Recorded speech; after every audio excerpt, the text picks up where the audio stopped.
25. Bahlala bonke. Okanye bakhona bahlala kwezinye indawo. Bahlala apha bonke. Ayikho ngaphandle kokulima oku. Ezinye izinto omdala like imimbona intoni kuye kumiswe kanjani i-veg ithengwe town Velima ukutshintshiselwana umuntu ongenaso isipinatshi afuna isipinatshi konekhaphetshu ingathi kuve avetshintshe umuntu tshintshiselana kaloku uyabona umngutsha uphuma apha uyayazi onto umilimi uphuma iimbotyi nazo ziphaa umbona ndimlime ngoJanuwari ebenzikutshisiwe wasambona lo wetshile na okay so everything got destroyed his entire field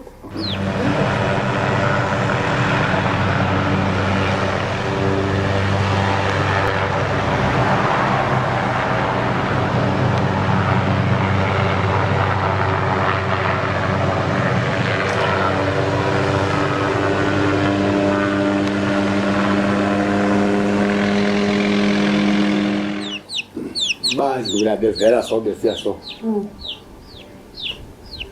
badlula idistance anyana ngimba 1 kilometer baphethu bajika babuya behambela khuthana baphinda bedlula thina baphinda bathi babuya behambela lapho lathi qolo madoda kanje ngathi siyahleka ngibona nje ngathi into njengenamsebenzi nayo muslim as if it's just playing a practical job into yonke kuba kungoJanuwari ngabe ndakwazi ukulima ngibone kwiminyaka engaphambili ngibone ba kuyasprayo ndilapha kwami namhlanje ndaqala ndibe ndipha emasimini or ndiyabona futhi ba nokuphinda phinda nje ngaliseyi inhlonti babebona bandilapha ngoku hayi ndothuka ndoyika ndajonga ndikhonto ndiphawuleyo eyenzile emzimbeni nasenkomeni khonto ndibonile eyenzile hayi andibonanga nto tu abisebenze ngaphakathi ngakhonto ndiva kodwa emahluko nami he feels maybe if it had any effect it could have had internal effects uyayiqheza intloko yayiqheza intloko kanjani uvele ube nentloko vele ube nentloko apha esifubeni uvaleke mbi Mama says you get like massive headaches.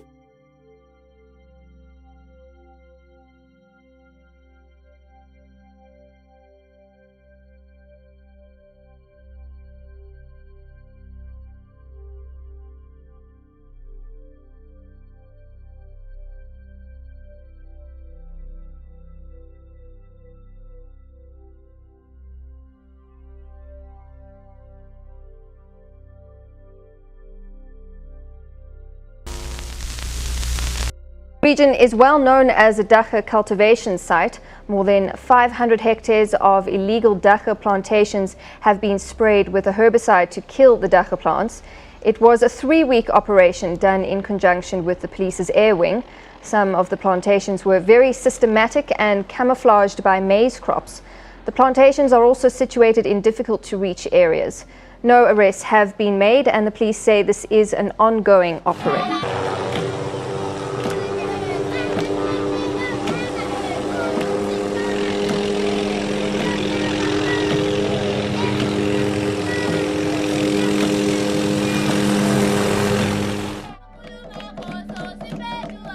When you think of this part of the Eastern Cape, the Wild Coast, the Transkei, Pondoland, you think rugged coastlines, pristine beaches, shipwrecks, surfing, fishing, and tremendous biodiversity. Because of the ideal growing conditions just inland from the coast, the Eastern Cape is one of the largest cannabis growing regions in the world. Since the year 2000, police helicopters have been spending the weeks just before harvest season spraying the cannabis crops with Kilomax, a broad-spectrum herbicide. We have come to Pondoland to see for ourselves. We've since found out that the police helicopters that are parked at the resort next door to where we're staying, they're parked there completely illegally. It is not a registered helipad. It's not a Civil Aviation Authority registered zone. We're actually on the top of the cliff. where they should be parked. Here, Port St John's airfield on the top of the mountain overlooking the river. This is where the helicopter should be parked by law.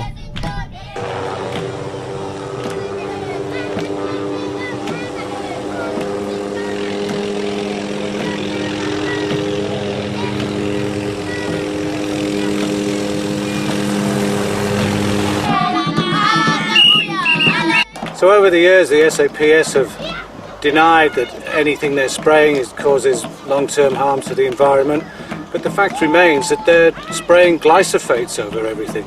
And you don't have to look far to find periodicals that tell the whole world that glyphosates are an absolute disaster in the making.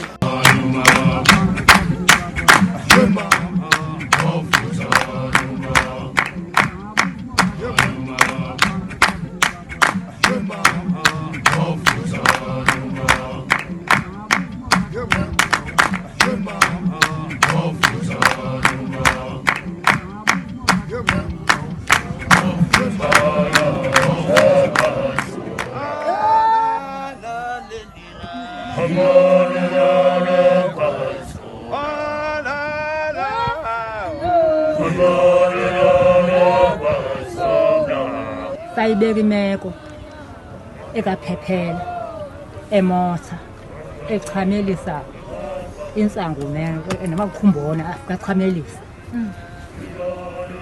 ikhanyelo lensangu kuba ikho mthethweni nyani ngokuba ngosebenza kwakhe ifika impahla idle nzobe echama nalapha engcene engachameli pha kuphela idle impahla nemfuyo yenkomo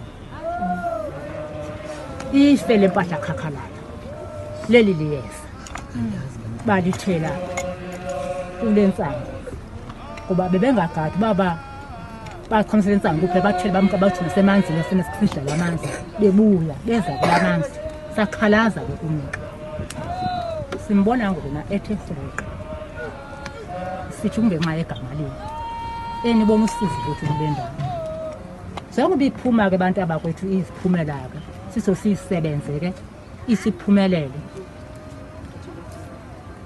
le miqulo ukuthi yenziwe utha kuzobiwa ngento ebesingazi ba into ba amahlahla ngavala into eziphumela pha sezaba masihle sivala ngamahlahla kwantu sikhusele pha hayi ukuthi akukho iplace ezibezobiyela asizifuni abantu abakwethu asizifuni kwazona kulunga amahlahla abantu abakwethu kubize sihle sichola pha siyalamba lo mhlaba nje bamasimi amilinga ngenxa wabikhombona siyalamba lo mhlaba uba ikho yanto singabhubha sesiphekha lo lendawo ungabikho muntu sisathi abantu okusithetheleni kuba siyahluka le ndawo nyani zona sibheke sithe kulo mgomo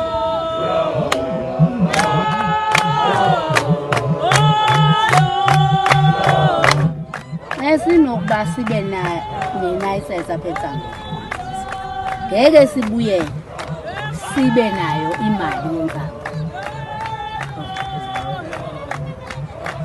uba nje thina singayilima ngokusemthethweni singafana noba siyekile kanti thina into ebesiyikhalazela ibikukuchanyeliswa kwensango uphephela uphephela ukufika kwakhe eqala ukufika apha wayephethe obhutshu ephethe ipetlo amagqoko anento zokuthisa insangu phayisiwe afika igawule pha yenziwe amabibi ithela ipetlo nithiswe ngabelungu ingekho mthethweni savela insangu ikhona kodwa ingazange abasemthethweni xa kuthiwa singavuma uba mayibe semthethweni ingaba kuthiwa masibe siyekile sibe sizodlani ke thina ngoba asisebenzi asixhamli into siphelele kule nzawo.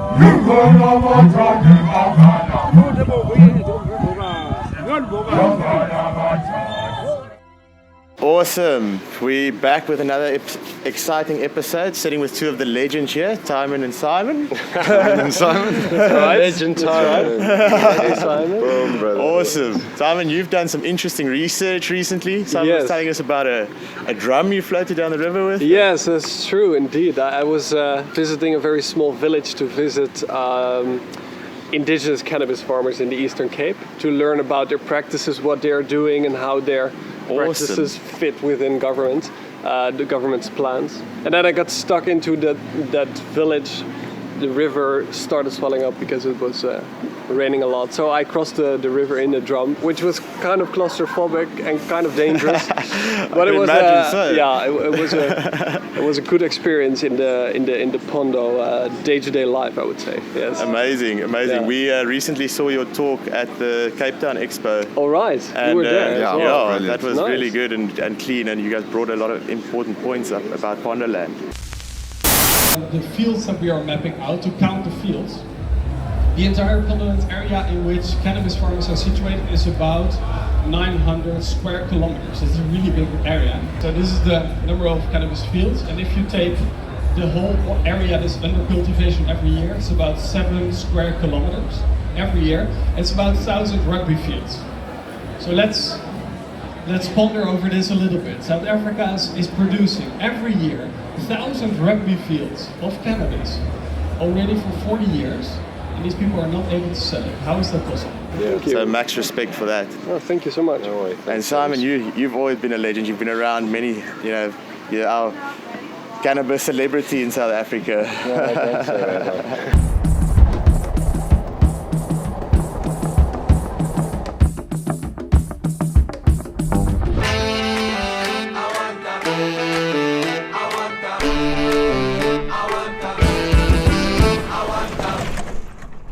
Then everyone started growing. But on the those helicopters mountains. came and spray also here? And they would move slowly. How many were there at the same time? There's Two? three helicopters that spray, and one which is called top cover with machine guns, and that one is there to shoot anyone that like throws stones or shoots at them, and then the 3 spray. But they would make a base here. They would come in the morning, they would bring their trucks with their fuel and their poison, and they'd park on that hill, and then the helicopter just lands, refills, and moves slowly, and every little field. So how many years did they do that? 18 years, man. 18 years in a row? Yeah, 18 years in a row. No, but rightfully so, because you've done such amazing things, especially up in the rural communities and stuff like that. So massive respect for that. Thank you. Yeah, man, I just want to ask, how did your journey get to the point where you were doing movies with people from all over? Strainhunters and all. Where did it all start? Short summary. Where's this going? No, look, I mean, I haven't spoken much about the beginning of Strainhunters because it has been hard to talk about, things in the past and illegal things, but and so we haven't gone into Strainhunters, but I haven't really spoken much about that. But actually I was working in the Transkei at the time and hanging around a little town called Port Edward. And Ariane and Franco came walking into that town, and so I met them very, very randomly. That's also another whole backstory, but yeah, let's just say it was random. The universe. And at the time I was actually an activist working in an area of the Transkei that's very, very beautiful called Amadiba. A lot of people have heard about it. It's where they're mining titanium, and ended up guiding Franco and Ariane to see that, to just show them a project, a war that was going on at the time, and that's kind of how I meet them. And Strainhunters comes out of that. It comes out of working in that area with them. We worked on a very, very big project, which we're talking about now for the first times, a project that Franco really, where the connection between Africa and Franco comes from. I mean, he lived here, he brought his cats here, and his child was born here. And so there's an whole underside story to Franco that we will slowly talk about more and more, about what happened and what he did here. So not a short story. It's a whole legacy. Yeah, it is. It's your life almost, right? Yeah, it's a life's work that has gone into there, and it reflects in the episodes and in the final and a lot of sprouted from those journeys with Franco and those guys. I mean, a lot of people, even myself included, we used to watch the Strainhunter episodes, like, oh wow, okay, cool. Then we start planting a couple of seeds. So many things have just started from that. It was that. a stepping stone for many such growers. A massive, crucial part that it played in the cannabis space. Yeah, it was like quite weird at the time, because when we did Strainhunters, of course, there wasn't broadband, and YouTube had just started, and so it had a lag in South Africa, which was very convenient for me because I was actually in the country a lot. And then, broadband obviously exploded at some point, and suddenly everyone has seen Strainhunters. And tell me a bit about the judging. Both of you guys were part of the judging here at the Cup now, and I just saw a quick scan over the table and it looked like they must have easily this was only a proportion that we just put on the table. It was only the indoors. There were about 42 strains we judged. We managed to judge them all, at least the crude flowers, in 2-3 days, so it was quite a challenge for us. We received the samples very late and we were still traveling, so but it was amazing. The quality was very high, and the quality of the outdoors in general was maybe even more impressive than the indoor strains, which is super, to me was surprising. Yes, very much so. Yes, I heard there was a 23.8% THC reading on one of the outdoors. Yeah, that's right. Above any of the indoor, you know. Yeah, that's amazing. So the highest reading was an outdoor THC reading. Wow. Yeah, it's the African sun, the South African sun here. It's a blessing. It's amazing. Yeah, and there's also a lot of challenging factors in indoor growth that you don't need to worry about if you grow outdoors. So it has also its advantages to do it like that. Also, this climate. I mean, South Africa. You know, there's nothing like it. This hot, intense sun. And a lot of conditions combined, and I mean there's also challenges, but I mean what we saw was testament, you know, to the unique environment. It's really good for plants. They love it here, you know. Yeah. That kind of leads me into one of my questions, which is what role do you guys see cannabis can play, South African cannabis can play in like a global space? Both of you guys have traveled a lot. I mean the thing for me is what's always exciting is having international people and attracting people right from the start, and it's been a joy to have Tijmen, although he's partly the reason why we had to judge so many strains in such short a time. But having said that, but having said that, we judged it really, really well, you know, and we did it systematically, and we really banged through it, and. Still awake on 3 days into this whole thing. No, it's actually a good question, you know, like where is cannabis in the international space? Because I think it's very important to consider which products you want to make from cannabis, from the plant itself, before you can say something about what its economic potential is. So if you make them for medicine or just a recreational flower to use it, to smoke it, or to eat it or whatever, it's a very different industry than hemp, for example, again. So so cannabis in general is it still remains a broad topic to talk about in general. But I think that the strongest contribution of South Africa might be in the fact that there are large landrace areas in which the original strains are still cultivated, which have much potential in producing crude material to make extracts and oil from, or terpenes harvesting even. And that is a product that might be very good competitive on the international market because it's so unique to the African context here. So it's not out there yet. And I think you need to brand it well, you know. You need to brand it as an African product, and you also need to adhere to African standards and not take the westernized GNP standards as the leading framework you use, because it's an African product and not a European product. So I love that. Make it our own and create our own energy around it and our own. And also we told this, I think, to Chris yesterday as well, we've got like, in South Africa we've got this beautiful climate, and we've got all this knowledge of the growers, and we've got all these beautiful strains. Our currency is cheap, so we can produce it at a low input cost. So do you guys think there's like some potential there for export, future export, you know, like you think we can become like one of the leading export hubs in the world? Yeah, the central thing for me is exactly having African-centric concepts of cannabis, you know, and we also got to remember our society. This is a society where, you know, grapes, wine, the wine industry in the Western Cape, you know, now we're sitting with new bills and laws, and we're talking about children who see a commodity, a cannabis plant, you know, and we make it so crazy and this really rebellious, naughty thing now, but and fine. I mean, they're talking about 4 years in jail, you know, if your child sees your cannabis plants growing. Now, you know, everyone, you know, so for me, there's these crazy things that we've taken, you know, from Europe, and yet we value something like alcohol so much. And so, yeah, the critical thing for me is to just see it as this commodity. And in an ideal world, standing with all these progressive countries that are not, you know, really legalizing cannabis completely, I can see a situation in a few years where they have to allow.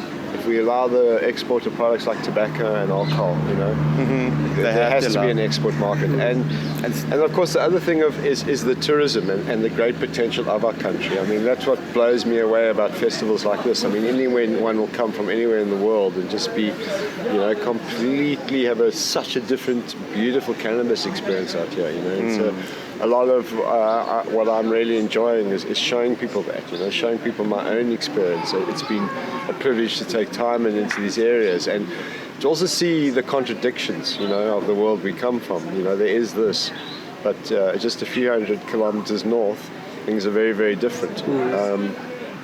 But we have this amazing country, a lot to show in terms of as a cannabis destination. I mean, there's no country like it almost for me.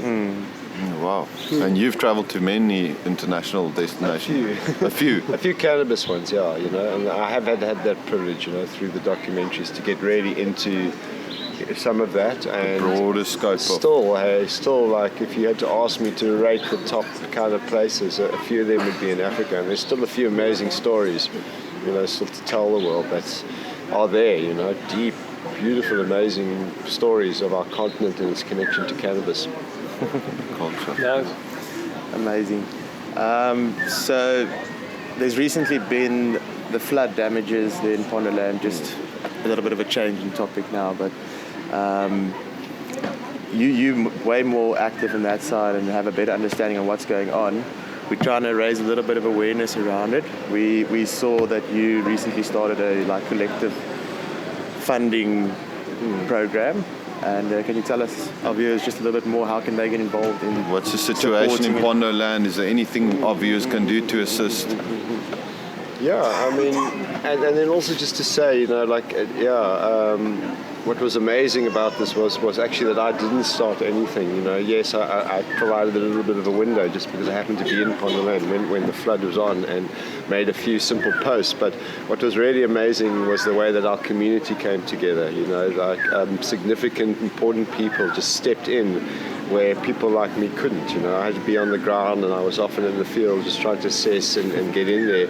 Awesome. But the cannabis community picked it up. The cannabis, I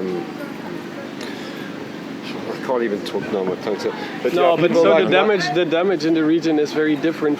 Like, it's not all over the place. So it's specific spots where things have really gone south in terms of the water, the quantities. Schools have been underwater. Even also in Port St. John's, a child died, and there were more stories also within more of the rural areas. So. There is crisis. Affected. Yeah, but KZN is obviously hit the hardest. Yes. And luckily Port St. John's and like that region was a little bit spared from the last hoses there. But I actually left the region when this all happened. Just prior to the flood. in order to continue doing research, but in the area above that. In order to still be able to navigate. But Tijmen had a very intimate experience with the rain and the floods, and it was actually just pre the flooding when the river was rising, and I left him in a village for 4 or 5 days. I think I had been with him for a few days and left him, and he was supposed to return, and then like it comes to Thursday and nothing. Okay, fine, give him one more day. By Friday I'm like losing my shit, you know. I jump in the car, I break down, I have an issue. I only got out there 3 days later, and I found these guys walking up the mountain, you know. And what had happened is that they'd been trapped for 3 days on the wrong side of the river. Oh my goodness! In a homestead. It was an adventure. In a homestead, but obviously, you know, with few resources. And after 3 days, the village had enough of you, probably, and the responsibility. And they loaded it into a drum. sealed this drum and floated him across. And Tijmen's got this very intimate sort of footage of this whole process happening. And yeah, so that really, for me, you've really seen the contradictions of, and then maybe it's good to say that the floating of the river, like on the drum, they put in people that are not confident enough to swim these big rivers. And I just listened to the local advice. It said to me, like, don't swim this river because you can't, you will die. So I went into the drum, but it's actually, of course, a very serious story where the municipality of Dabankulu has not, and Flagstaff, it's a bridge to two sides, have not been realizing to build a bridge for these communities, which is, of course, a thing that we addressed also to the municipality ourselves. Yes. We went to the ward councillor, showed him the footage, talked about this plan. So we are also trying to catch some attention for some things that could be improved in Pondoland itself. Yes, and there are lots of these. So there's method behind the madness. Yes, definitely. You need to make use of what you have and what you experience, right? So yeah, we are doing that. So our viewers, is there anything our viewers can do to assist the people in Pondoland? No, definitely. Look, what we're looking for, what people are needing, and then just to talk about Pondoland, yes, Tijmen was right. KZN has been really taken down to a ground level and destroyed. The damage in Pondoland is significant. There's a few houses hanging off mountains, but the real areas of concern are the Landrace farmers deep up the Umzimvubu system, inland of Lusikisiki.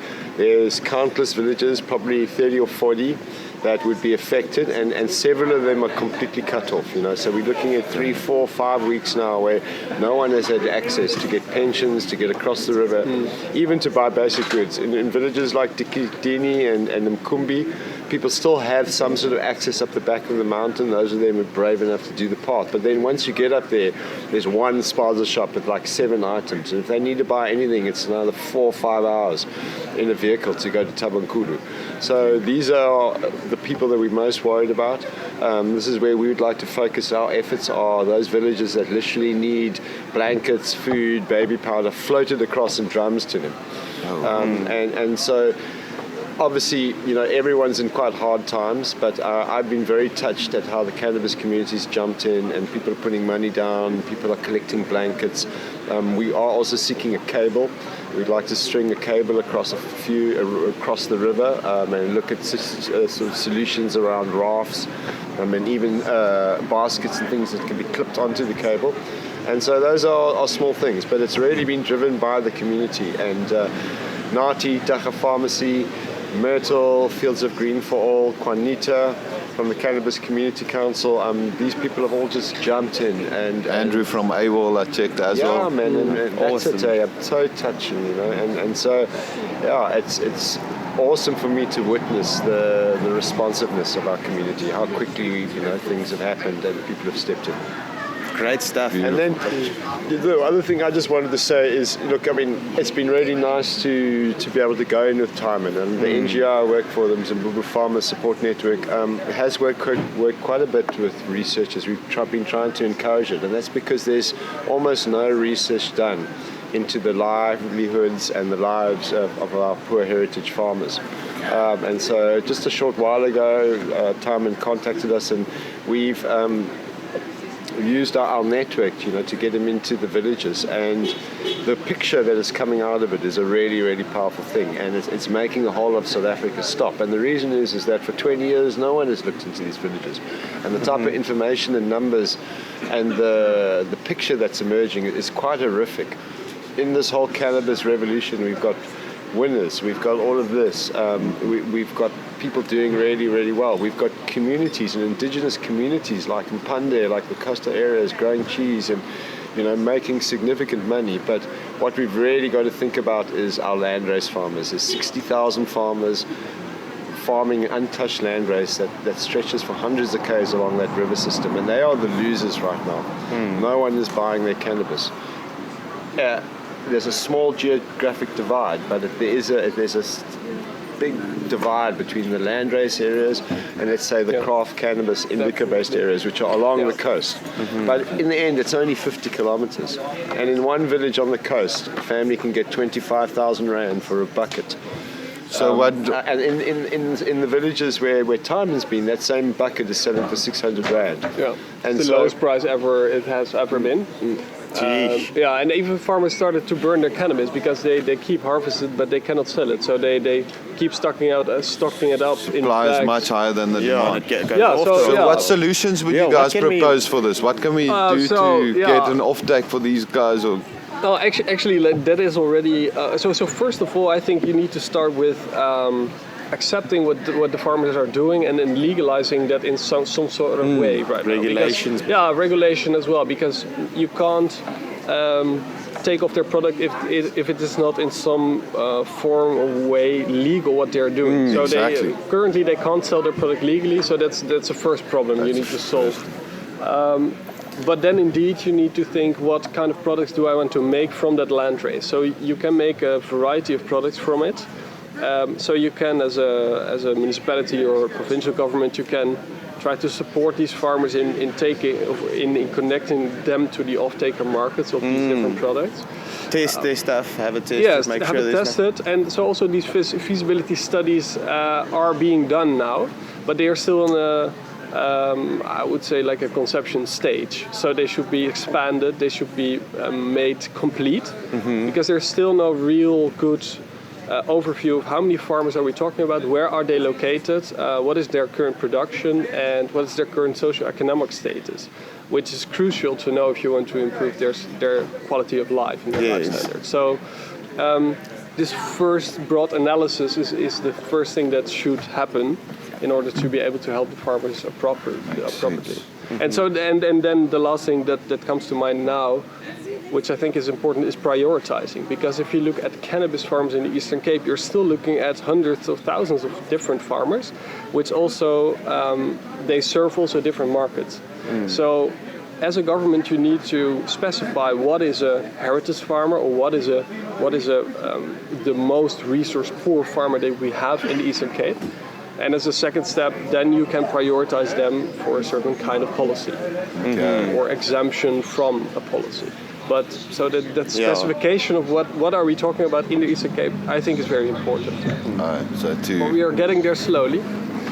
We are making steps, I would say, within all layers of government as well. Time has been able to get himself into all sorts of very interesting situations and mayor's offices, and really getting a good glimpse also of government and versus what our farmers are saying, you know. And even for me, working in an NGO that's focused on farmers, you know, I think I listen to my farmers, but he's done really great research. It is really sort of telling us, and also quantifying. I don't know if did you go into those numbers? No, not yet. Quantifying for the first time, you know, what is happening in villages that are very, very representative of Pondoland. And, you know, the picture that comes out, he spoke to 55 families. I think there were 174 sacks of weed, which came to how many tons? Almost 4,000 kilos of cannabis is lying around and cannot be sold right now in these two villages. Yeah, and which, if they had to take that cannabis right now and sell it for the ridiculous price that they do, 600 Rand a gram, and I must say, the sad thing is they're not even selling it as Tijmen's research has shown, but if they just sold it for 600 Rand a gram, that's about 1 million Rand. 1 million Rand for 55 people. If those same people just took that landrace cannabis and made hash, which they can do, they know how to do, there are a few of them, people from the village can do it, that hash at 10 Rand a gram would be worth 10 million. If we extracted that into fika, it could be as much as 20 million. You know, so we're dealing with a situation, but the saddest thing is that this landrace cannabis is sitting there. And it's an economic problem, and it's a problem of, you know, not so much. The landrace is very strong and resilient, but its greatest threat is commercial hemp plantations, obviously within the landrace area, and then also just demand, you know, consumer demand. Everyone is focusing on indicas, and what we've really got to do is try to encourage consumer demand, because that is the thing that is killing land races in the areas that we are working where I've been for 7 years. You know, it's been an incredible 100 k's of untouched, but it's remained that way. So just out of curiosity, Simon, when you refer to a landrace, is it a specific strain that these guys cultivate? Well, I would assume that there's a while the police helicopters are flying over us, such a feeling in that makes in me, man.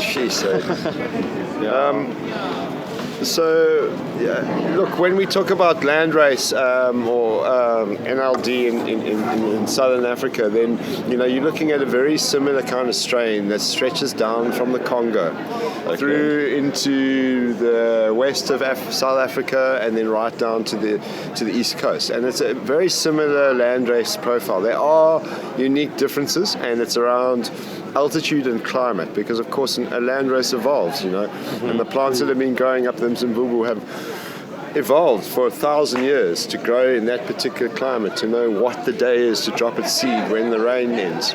Exactly. And so it is very, very similar. There are unique things that stand out. For instance, the Malawi is, the Malawi gold landrace is a very, very different landrace, but we can almost trace the movement of the plant from the Congo through down to the east coast by looking at the profile. Okay, that's interesting.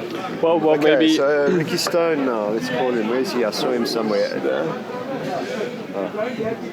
So maybe one last point to connect to that, which I think, So. Check, we're also lucky to have our director here, Ricky Stone, from the NGO. Awesome, thanks for joining us. Awesome, Ricky. Great, man. Yeah, man, cool. You were also part of the judging, and whether you were the lawyer in the room. Wow, what an experience that judging was. Yeah, man, it was really cool. How was it for you? What was your experience like? I was overwhelmed, my man. Like, not only by the amount of entrants, and just to see Eastern Cape cannabis really coming out, probably as a judge, probably a little bit disappointed that many of the entrants weren't here to collect their trophies. These are the people that you want to see. You know what I mean? Who's growing this bud? Who's making these edibles? Yeah. But I think it's quite understandable because of the century of prohibition. Why, even though cannabis is coming into the spotlight, the real people in the light aren't stepping forward yet, you know what I mean? They're not comfortable with it. Yeah, and there's still a lot of risk, Many of them have been burnt and hurt in the past. Yeah, so I thought I was just a little bit disappointed, but I understand why they wouldn't have come here. I would have just, being a lawyer, I want those as my clients. I need to protect those growers going into the future, you know what I mean? Because these are the people that are being left behind, the people that understand cannabis, and respect it. I've always said it to many trying to get into the space. It's a powerful plant. You've got to respect it. You've got to go at it with responsibility, Then I was overwhelmed on another level because of just the amount of cannabis I was expected to go through in less than a week. And just that sheer challenge, you know what I mean? Yeah. For a legal professional. Too little time. And with a 16-month-old baby teething in the house. It was a very high and humbling experience. Some of those edibles are certainly quite humbling. Yeah, I can imagine so. But I think it was a great event, Yes. Good turnout. And tell us about your involvement in the cannabis space outside of the Eastern Cape Cannabis Cup, Sure. Look, I've probably been giving legal advice to people within cannabis for around 10 years now. So I met Myrtle and Jules a decade ago when they started out with their activism and the trial of the plant. Jules always used to say I was almost like his legal psychologist. So I wasn't formally their record or their lawyer on record, in the legal proceedings, but they would check their lawyer's legal advice with me. Bounce it off you first. So I did a lot of work. All my legal work has been within the activism space, you know what I mean? Okay. So legal activism. Yeah, legal activism. The two. And it's a unique skill, but it's very useful. So I do consider myself an activist attorney, if I can say that. You know what I mean? 100%. So because I understand cannabis, because I understand how broken the laws are, it's then a lot easier to challenge them. But I suppose the main and the most important work to me, at least personally, that I have done is the work in Pondoland with Simon and with the Umzimvubu Farmers Support Network, where I then got involved in 2015 to put a legal strategy in place to end the glyphosate spraying program. Right? Yes, awesome. You guys amazing. get that right, Yeah, Yeah, so I mean the police had been spraying for 20 years from helicopters, really indiscriminately. And really gnarly chemicals and stuff. It's a known carcinogen, so I mean that was one of the reasons why we could stop it. And it was truly a remarkable feat, because normally you would have to actually enter the arena, enter the courts, you know what I mean? Issue a summons or bring an application or something, an interdict. Like some of the other work that I do was interdicting Shell seismic survey, right? So there it didn't help writing to government, it didn't help writing to the oil company, they're going ahead. But there, just on the strength of letters, the police, they didn't say they would stop, but they never came back. So they didn't give a formal undertaking.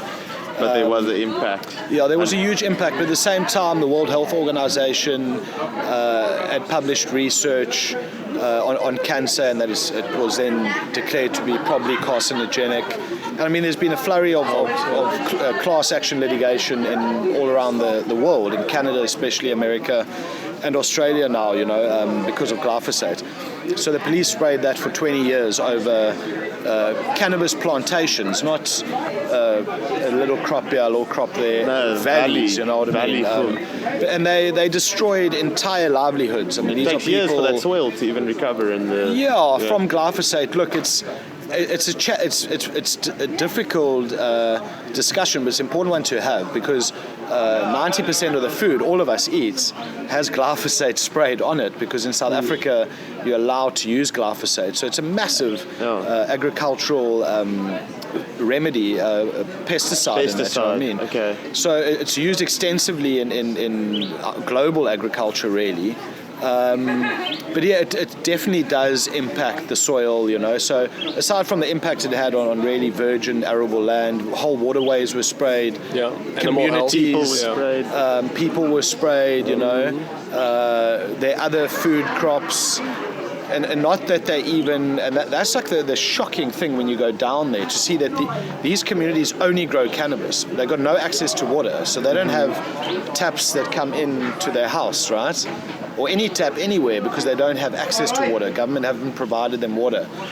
So they've got no access to any form of water. So how do they irrigate, So the cannabis there is almost naturalized to be able to adapt and grow in that type of environment, So, I mean, to them, I mean, that's their only income, the only cash crop they grow. It was devastating, And it's generations of them. And what it actually did, though, because that people then had to innovate, it forced them, so they always you grow close to your homestead, which makes the most sense.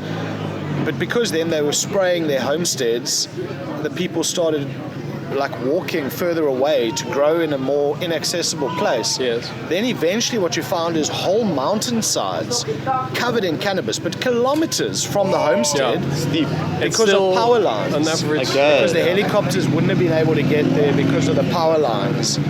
So that's like the kind of ingenuity they had just to survive. Just to survive. They adapted around the entire. If there's a will, there's a way. So I mean, for me, that was amazing work to be involved in. But we went into it expecting that this would take time. We're going to have to go to court. We're going to have to interdict them. We're going to have to raise money. This is going to be a fight. It wasn't a fight, and they stopped the spraying. But then, what about those farmers? You know what I mean? Who really are being excluded, you know what I mean? It's without a doubt. Although governments say we're doing this to include them, there's no there are no pathways to inclusion. If you would take a skeptical view on it, then you would say the Pondoland farmers, the heritage farmers, were hurt the first time with pushing them into rural areas and spraying them, and now actually by having adopted the law that you can grow in private, also a lot of more cannabis has come onto the market. There are even stories around now that medical companies also leak their cannabis into the recreational market, which is problematic in the sense of competition-wise. So prices go down. So the progressive stance that the government has taken has actually hurt the Pondoland farmers again, because now they have no market anymore. Indirectly in that sense, yes. And they have no support, so And there's no way for them to have a GMP facility. Yes. No. I mean, that's just been an unintended consequence of a good judgment from the Constitutional Court, right? The privacy judgment is a phenomenal judgment. It's a good judgment, Not only for South Africans, but for the world. a constitutional judgment around the right to privacy. It's beautiful. It's quite progressive. It really was, but that's the beauty of South Africa. We've got a really progressive constitution, you know, and why I always encourage people, particularly in cannabis, to use the law to your advantage. You know what I mean? And one of the things I hate about being a lawyer is that you often phone when people are in trouble. Like even the Terp tea guys now, I was getting some of that Terp tea. They said, "Oh, can we take your number and if there's anything down the line, we'll phone you." I said, No. Phone me first. You know what I mean? Let's plan. Let's add all these layers to your business to make sure that you're operating legally. Put up a constitution. So if you ever are arrested, if there ever is anything, then you'll actually have an unlawful arrest case. Then you can actually take government for millions because they shouldn't have touched you because you used the law to your advantage. So that was a great judgment, right? Celebrated the world over, but an unintended consequence what it did to existing markets. So particularly those Pondo farmers, because many more people in the cities that cannabis would supply now started cultivating cannabis. And then of course the rumor he speaks of, which is actually a fact, is then having these SAPRA licensed medical facilities literally dumping their cannabis into the market. Because they cannot sell it. That doesn't, it's indirectly affecting the Pondo farmers because they don't compete in, say, that type of market. But I mean, that's impacting the OGs, the guys who have been growing for 10 years, you know what I mean? Who ordinarily should be working within and were working within those club spaces. That's how it's supposed to be, as you guys know. So you shouldn't have clubs who are even accepting cannabis from a licensed facility. You know what I mean? So it's not only even those licensed facilities that are problems, but even then having clubs operating in the grayer area of the law, accepting it. You know what I mean? Because you have, and it's not good.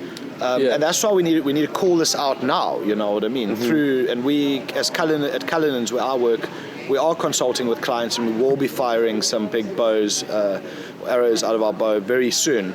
To challenge and call out certain things that are happening, because it's not good for creating this industry and for lawmakers, you know what I mean? So and protecting those rural... So you say, okay, there are legal industries, so you can cultivate cannabis legally, but you need millions of rand to set up a GMP facility, okay? But even the guys that have done that then are still breaking the law. So then you can sell CBD products, you know, but they must be packaged and labeled this way, and it must be a dosage here. But then you see CBD cigarettes that Spa are selling. Those products are plainly unlawful in terms of our law. But a JSE listed company is selling them. And the regulator says that they're unlawful, but there's no enforcement. But where the enforcement is, it's the rural farmers who are still being arrested on horseback. This is a harsh reality. It's the grower within Humansdorp. People that deserve it the least, actually. The way I understand it, SAPRA was kind of taking charge of the regulations of all of the commercial side. But now recently there's been that commercial complementary medicines ruling. Yeah, look, I mean, that's so profound, not only to cannabis. But look, I mean, to go back to where you started with SAPRA taking control. So, in my view, SAPRA they never had the legislative authority. They don't have it. They'll never have it to regulate how a raw material is grown, right? Yes, because the processing. Yes, it's the processing. That's why. And manufacturing. That's why GMP stands for good manufacturing practice, not good agricultural. But the GAP and GACP, those are accepted international standards, but they're regulated in terms of agricultural law, right? Not medicines law. So I mean, even poppy that's grown for codeine and all of that, that's not regulated. Sure, governments might regulate it in a way, but it's not the medicines regulator. And that's regulating how it's grown, you know what I mean? It's the end product. There's a bar over there, the whiskey that's there, or the vodka, whatever. The potato farmer doesn't have to have a license to farm his potatoes. They're going to become alcohol, the man that manufactures it. So SAPRA, they don't have, and they don't regulate the cultivation of any other raw materials. So they don't have the authority in law. So what they've done is actually ultra vires. So they don't have the power within their statute, right? Because all of government's a creature of statute, we call it. So they can't just do what they want. They fulfill a public duty because a law gives them the power to fulfill that duty, you know? So they can't just do whatever they want, which is what they've done, and they did that with cannabis. So I foresee huge problems for them, you know, as a regulator, when it comes to trying to control the cultivation of flower. And not only for South Africa, I see even internationally bigger problems for the regulations that have been built around flower going into Western pharmaceutical systems instead of it being isolates and proper dosage products as you used to. When you go into a pharmacy, you don't see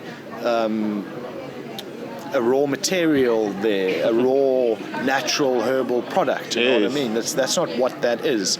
So it needs to be regulated differently. But government, they're working on it. The complementary medicines thing is so relevant to cannabis because these are health supplements, alternative medicine. It's all things that fall outside of the pharmaceutical space. CBD might fall in that category, but THC is still... CBD and THC, and they must be regulated as pharmaceutical compounds because they are that.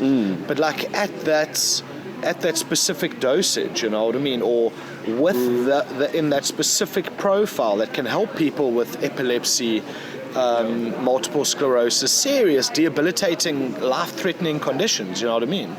And their cannabis has incredible medical use, you know? Even CBD, like the Epidiolex and those are high CBD formulations, like up to 800 milligrams a dose.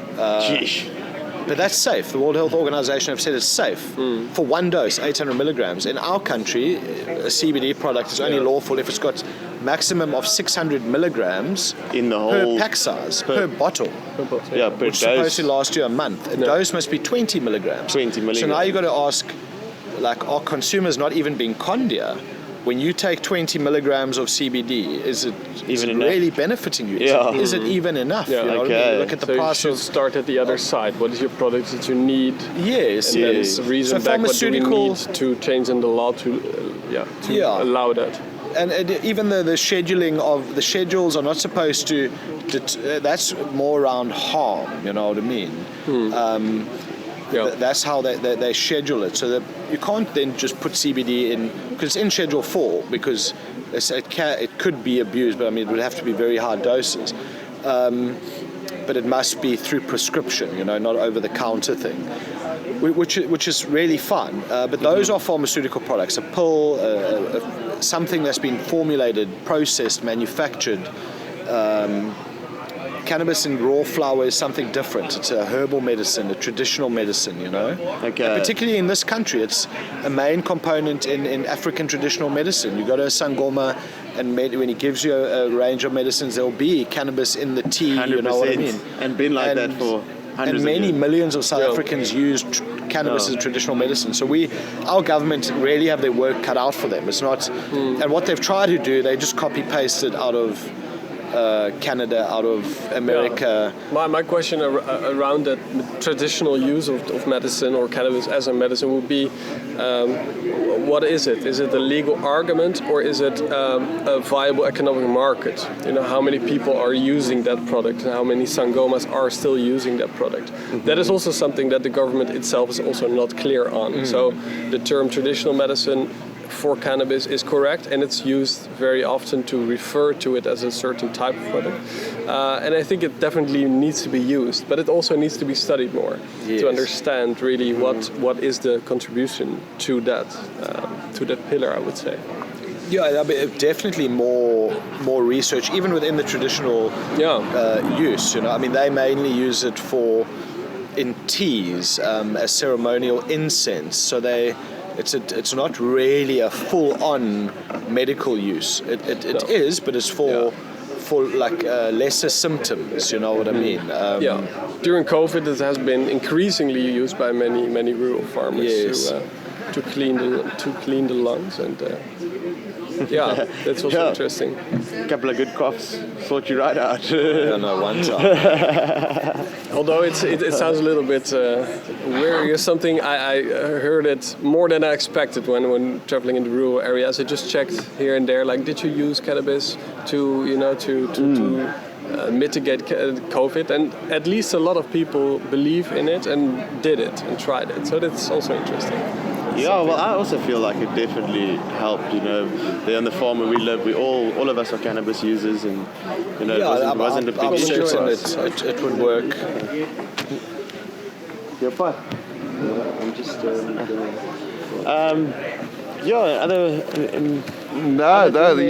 How's your experience been just doing the judging and here at finding the whole cup and everything like that? I know you guys have collaborated a bit. You guys have a good time, yeah. And, certainly. Look forward to it. Are you guys going to be judging more of the future cups?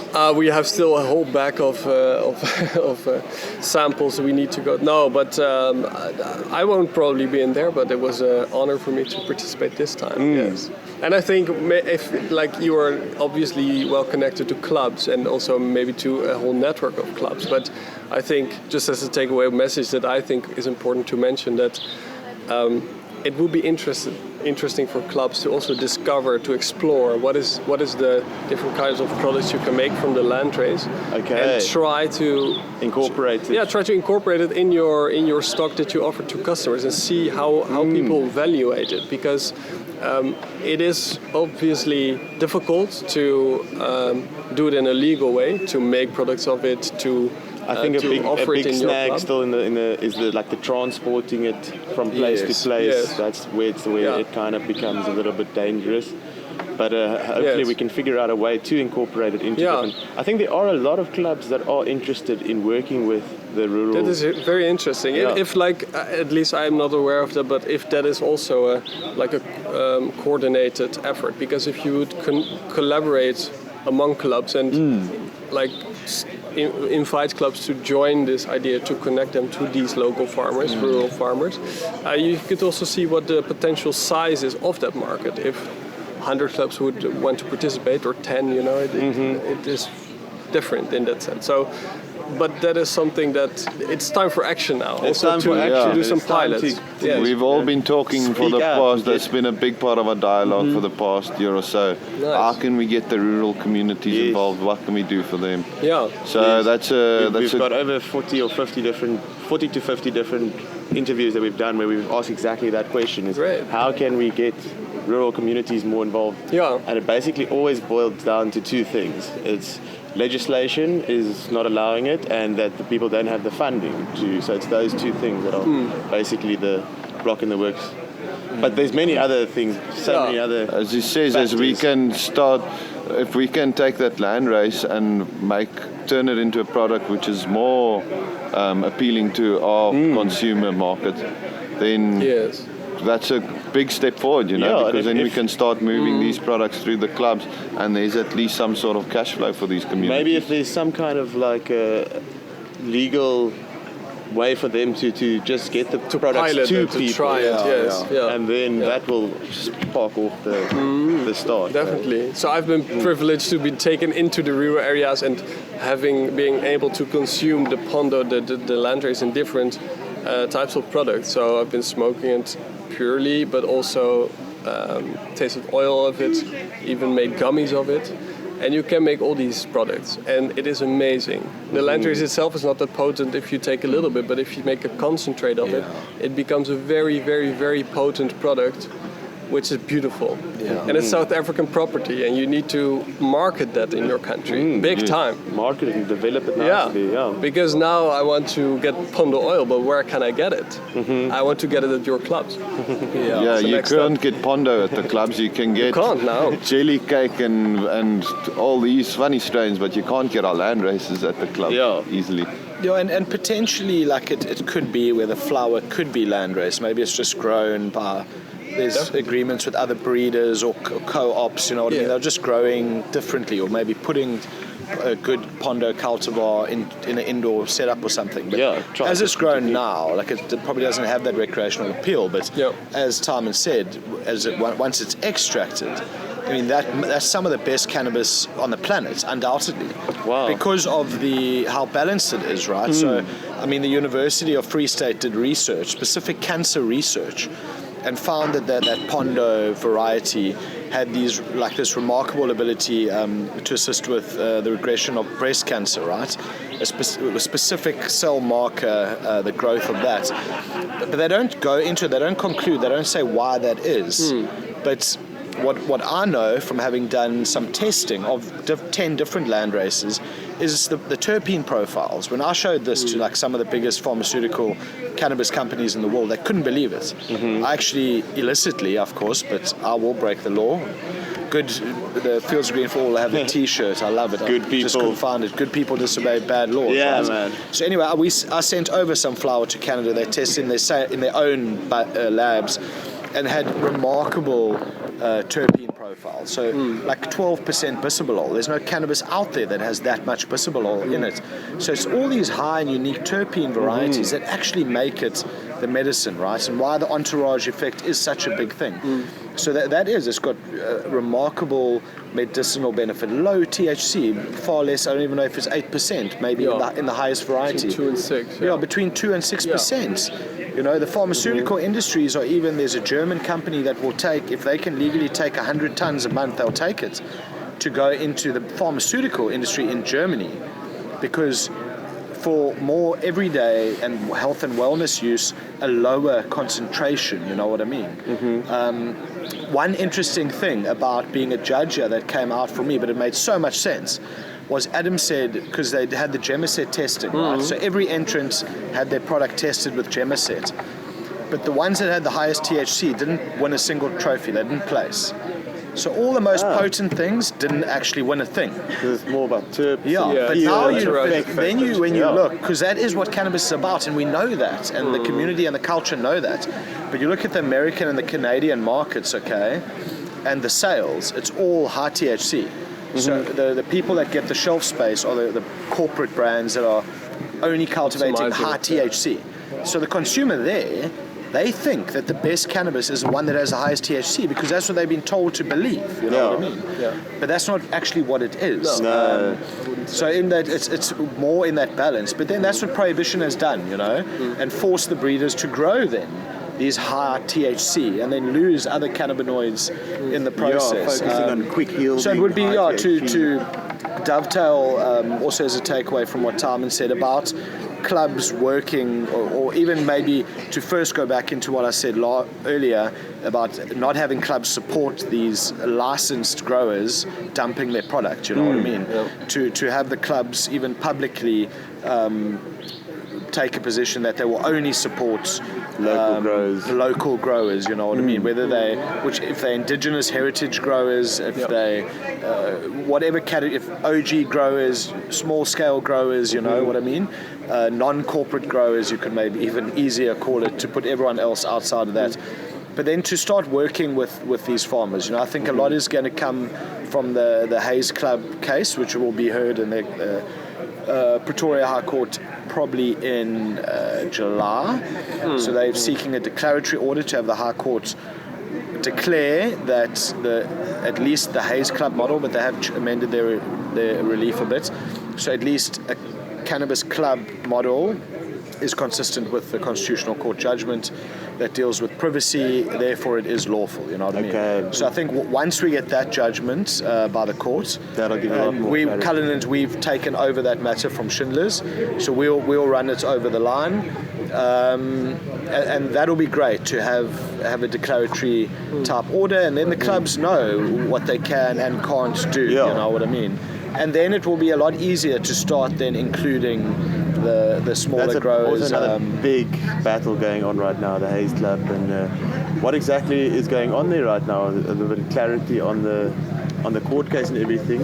Yeah, look, it's an application, so there's no nobody goes into a witness box. There's no cross-examination, so it's all the matters decided on paper, on affidavits. People have gone under oath and they've made certain allegations, and your opponents answer those allegations. So the Haze Club said their model is consistent with the Constitutional Court ruling for these reasons. It's in private, they're growing for specific members, they're sharing it as a collective, they're exercising their right to privacy collectively through freedom of association, another constitutional right. The police have come back and Minister of Health said they don't agree with that definition and put up their own type of arguments. Mainly just said that they mainly just have a very narrow view on what privacy is and that you must be growing your own cannabis and you can't do it collectively and the law doesn't allow that. It wasn't the intention of the legislator and so on. Yes. Okay. So, but now it's ready for court now. The Haze Club have explained in great detail how their model works, attached evidence to show practically how it works, you know what I mean? Yeah. Okay. That they are following what they consider to be a lawful interpretation of the judgment. So I think, we mentioned earlier that we've got a very progressive constitution and legal system and jurisprudence. So I'm confident that something good will come from it, you know what I mean? Yes. You need to have outlets where you sell your products if you allow people to smoke it in private, because not everybody can grow it themselves, and not everybody wants to grow it themselves, but might want to consume it. So there is a need to legalize that. Or in the Netherlands, where I come from, there's this allowance model. So it's constitutionally, it's not constitutional how it's set up, but it is allowed. So different kind of forms of coffee shops are allowed. That might also a model that is interesting because it saves legislators a lot of trouble in trying to set all different standards for different products. I see now conversations going on where minimum and maximum THC levels in products are trying to be established through government, which is a super difficult exercise to do because every day a new product comes into the market, right? So you need to judge it again then. So it saves also the government a lot of work if you would go for a allowance model. But it depends on the color within government, I guess. As well. Look, I mean, you're seeing it. Look, I don't like. It's obviously great what's happened in the Netherlands for them, for their people, for the tourism. The ultimate model. But it's not good for law because it's definitely not. So the laws in the Netherlands, cannabis is still illegal. It's just that those responsible to enforce the laws made a decision that they won't enforce the cannabis laws. So we can't have that in South Africa. I mean, so we've got the privacy judgment, we've got the National Police Commissioner who's told all policemen in the country not to arrest people for any cannabis offences because of the uncertainty, right? But so is it personal use? Is it being used in private? Is it in his pocket because he's driving a car because he or she's going to take it home and use it there? Obviously those could be, to a rational person, it should be easy. But then maybe somebody's got like a bigger bag of cannabis, but they're juicing or they're making their own oil. So the police made it quite clear that they're not going to arrest anyone for cannabis. Even if they find a 2-hectare plantation, they shouldn't arrest you.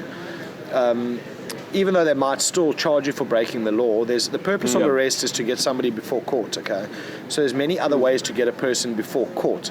So, I mean, you can still be arrested but not be thrown in a prison.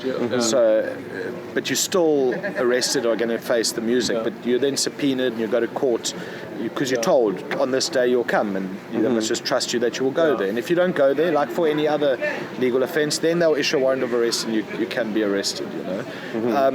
So yeah, look, the clubs, it's a great thing. I'm positive that there'll be a good outcome from the declaratory order.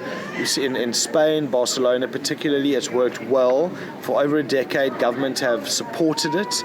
There's no overtaxation. They even though they're non-profit companies largely, they still are paying taxes. And there's probably VAT on certain products and components of it, but there's no government overreach where they try to say it's like Tijmen mentioned around the maximum and minimum amounts of THC, and it becomes complicated from a regulatory point of view, you know. But now, just one last thing here on this cannabis for private purposes bill, right, which has gone through a public participation process. Many of us, including myself, have made submissions to Parliament. Now they've come with the greatest red herring of all, to include provisions which will make it seem that there will be an allowance, and there will be, because the law will then say that recreational cannabis is lawful, but only in terms of a law that's yet to even be drafted.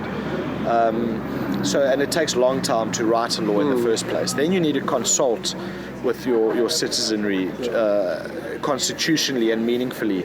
So that will still be another 2 years, you know what I mean? So it's very important, at least for, and I don't like the word recreational, you know what I mean? I prefer like adult use or responsible adult use or non-medical use. Because not everybody is using it recreationally.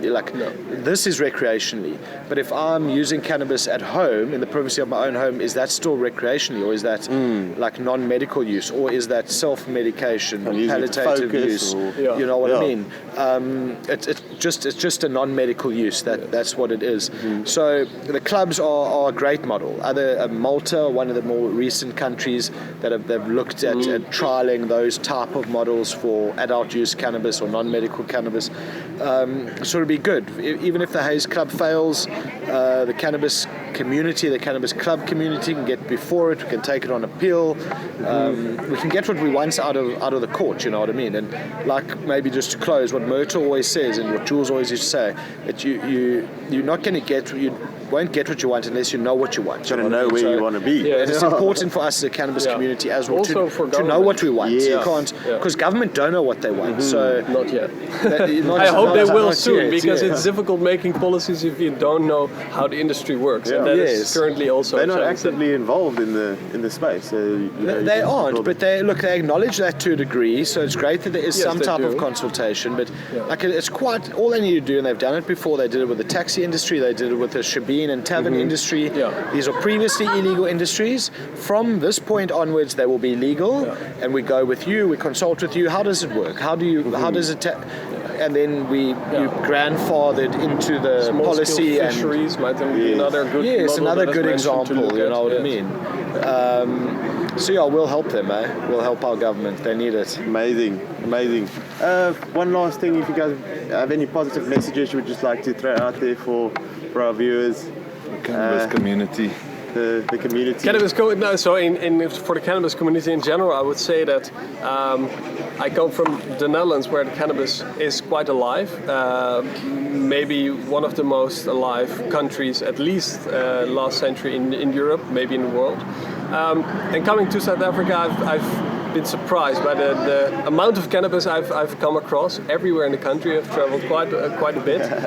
How many people are involved in here, and also how relaxed and open-minded the mindset is from the average citizen in South Africa to this topic, which is promising. Which is very much promising for the future, because if you have enough people in your society that are open to this type of change towards legalization, towards decriminalization, then the chances of it happening are high. Okay. So I think, I feel blessed to have been participating in it, and I feel quite constructive for the coming years. Things are looking positive for the South African. I think they do. Although it's challenging, they do. What do you think, Rick? But it wouldn't be fun if it wasn't challenging, right? Yeah. All right. That's the spirit. I mean, I would encourage. Particularly, I mentioned it earlier, just being a little bit disappointed that the entrance didn't come here, you know what I mean? So, I mean, of course, we accept how much stigma there is around cannabis, but as it comes into the spotlight, us that have been in the light with cannabis need to take broader and braver steps forward, you know what I mean? Yes. Particularly because the legal cannabis industry aren't playing by their own rules that are already set, you know? I think the cannabis community and the underground and the real cannabis culture need to also start taking bolder steps, you know what I mean? Invoking legal strategies, using media strategies. Difficult to market and talk about cannabis, but there are a lot of journalists that like writing about it, you know, and judges read newspapers too, which helps. So, like, I think more people, the community needs to realize the power that we have, you know. And I like to say that in other countries, like Canada, for example, they have the industry they have, whether it's good or bad, because politically their government chose to do that. So they had the political will, okay. in South Africa, even though our governments speak about cannabis, we are where we are because ordinary human beings, one of them, Jeremy Acton, went. They didn't even pay lawyers. They went as lay people. Sure, they understand the law. They drafted their own court papers. They took this through our legal system to the highest court in the land, the Constitutional Court, to change the law. You know what I mean? So it's the cannabis community that changed this law to what we have now, with the right to use it liberally in private, right? Now we need to be bolder and seek the rights, like the Haze Club have done, a declaratory order, you know what I mean? Like we'll be doing on behalf of Pondo growers, to have courts and have a president proclaim that this is a customary use, you know what I mean? It's been used within these systems. It's customary, it's lawful from this day onward. So I think we just got to have the courage of our convictions and not be scared any longer. Stand up for our human rights. So make the change. I see it even happening with indeed municipalities that now are really wanting to start piloting products in their municipalities, but still, the legislation is holding them back. But still, there is an entrepreneurial spirit in many, even within the clubs, within farmers themselves. So that is good. Yeah, and that's where we want it. You don't want 50 mega growers, you know what I mean? That's what's destroyed every other industry that's ever started out, you know what I mean? So I mean, some of the when I advise government, I say we have to think hard about things such as setting maximum amounts that a farmer can cultivate. We need to look at those type of controls, preventing vertical integration, those type of things. We need to create, even because it's very difficult to change a law once it's law, okay? So it's a lot easier to get it right before it becomes law. So to make sure that we do have those right laws in place instead of trying to change it afterwards, because it becomes a lot more difficult then to challenge it. But to encourage entrepreneurship, small business, that's what it's about, you know what I mean? That's how the people that have been within cannabis will continue to thrive. Amazing. And I guess if they leave the people behind internationally, we've seen it, they'll just continue, you know what I mean? They'll keep taking the risks they've taken for the last 5, 10, 50, 500 years. It's going to keep on happening. If you overtax it, the underground will still thrive, unless the rules are like equal, it's equal playing field, and business is business, you know what I mean? But it's good. I love being, it was a privilege to be at the Cup, and good to see that the cannabis community is strong in the Eastern Cape. Awesome. From our side, thank you very much for joining us on set as well. It means a lot. Really appreciate it. You guys are legends, man. Yeah, I'll definitely pull in when I'm in Plett again. I do a bit of work up that side. So just let us know. Bring us up. We'll organise accommodation for you there. Everything cool, man. Shite. Thanks, guys. Thanks, Mickey. Awesome. Good time. These fields, usually a deep, flowing green, but they stand fallow this season. The farmers did not plant here due to a lack of fencing. They shifted cultivation to their backyards. The produce is sold for medical and recreational purposes. The farmers want skills and appropriate resources like fencing and the all-important issue of licensing. We have the land, but we are unable to make it work for us. We have been selling daha, and it has helped to alleviate poverty and help to send kids to school. But it is slow because we always have to run away from the police. We like to be helped with licensing. We like to be assisted with proper fencing because the livestock eat on our plantation. We are selling this plant to locals here. It helps people with various illnesses. Others use it for the feeding of poultry, while the elderly smoke it for recreational purposes. We want assistance with that land to be developed and for government to make a sustainable project for the community. White people come and use the land and get assistance.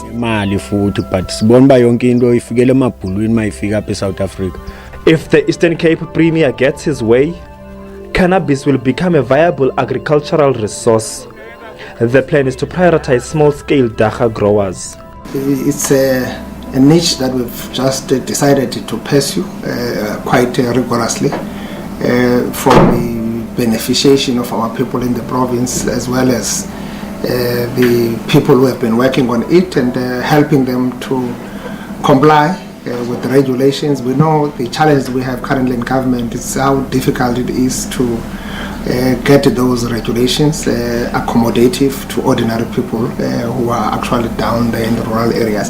But it's an area that as a province we've decided to do everything possible to support the production within the law, but also look at how are we going to industrialize it in helping us to actually work with other areas in the province to create jobs for our people, but also develop our people generally.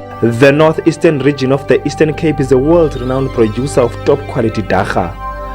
The land is fertile and the locals have a wealth of knowledge. But for now, it is all part of an official economy. These farmers hope the plans to formalize the cultivation of dagga comes to fruition. Athule Joka, SABC News, Greenville in Mbizana.